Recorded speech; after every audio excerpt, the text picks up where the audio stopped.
याचं अशा प्रकारे ते सुद्धा महाराष्ट्रासारख्या राज्यामध्ये व्हावं हे खरोखर पाचवा टप्पा होता सर. खरं तर मुंबईमध्ये अनेक आतापासूनच असं काही वाटतंय का काही ठराविक जागा, खास करून दक्षिण मुंबईत सर्वात कमी मतदान झालं, ज्या ज्या ठिकाणी तुमची जागा किंवा काही गोष्टी प्लस होत्या त्याच ठिकाणी जाणीवपूर्वक असं झालं असं वाटतंय 6 पैकी खास करून? त्या ठिकाणी तर झालंच, पण त्याच्यापेक्षाही ही जी व्यवस्था असते ही व्यवस्था चोख असणं, चांगल्या रीतीनं असणं आणि ती राबवणं हेच यांचं मुळात कर्तव्य आहे.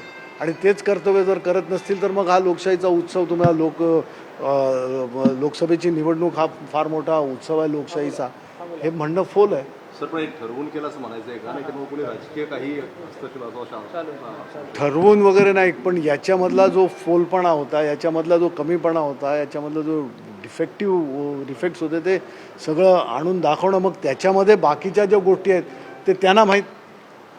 याच्यामध्ये कोण हस्तक्षेप बऱ्याच ठिकाणी करण्याचा सुद्धा प्रयत्न झाला की तिथे तशा प्रकारचं ह्या सगळ्या गोष्टी बाजूला ठेवणं एकतर पोलिसांचं काम, पोलिसांबरोबर यांचं प्रशासनाचं काम असतं. इलेक्शन कमिशनच्या प्रत्येक ज्या ड्युटीवर असलेल्या माणसांचं आज LIC सारखी माणसं वगैरे ही जी पब्लिक सेक्टरमधनं घेतात त्या सर्व्हिसिंग इंडस्ट्रीच्या लोकांना गव्हर्नमेंटच्या याच्यामध्ये म्हणजे बँका असतील, इन्शुरन्स कंपन्या असतील, इथल्या लोकांना कस्टमर सर्व्हिस असते, त्यांच्या डोक्यावर टार्गेट कंप्लीट करणं वगैरे विविध त्यांच्यावर ऑलरेडी प्रेशर्स असतात.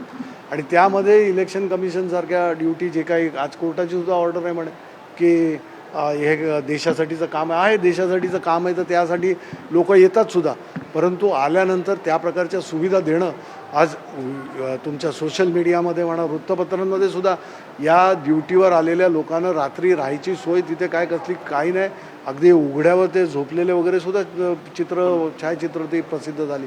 तर ही हाल अपेष्टा का? आणि मग याचा उत्सव म्हणून तुम्ही म्हणता तर मग हा विरोधाभास कसा? याचा परिणाम तुमच्या मतांवरती होईल? मतदारांवर शेवटी मतदानाची जी काय गती असते, किती वेळ लागतो. आज जी लोक बसलेली आहेत एका बूथमध्ये ॲट अ टाईम 2-3-4 मतदार ॲट अ टाईम जाऊ शकतात एकामागून एक, की ज्यांची पडताळणी वेगवेगळ्या ठिकाणी होते. शेवटी बोटाला शाई लागते, लगेचच्या लगेच तुम्ही त्या कक्षामध्ये मतदार कक्षामध्ये जाता. तो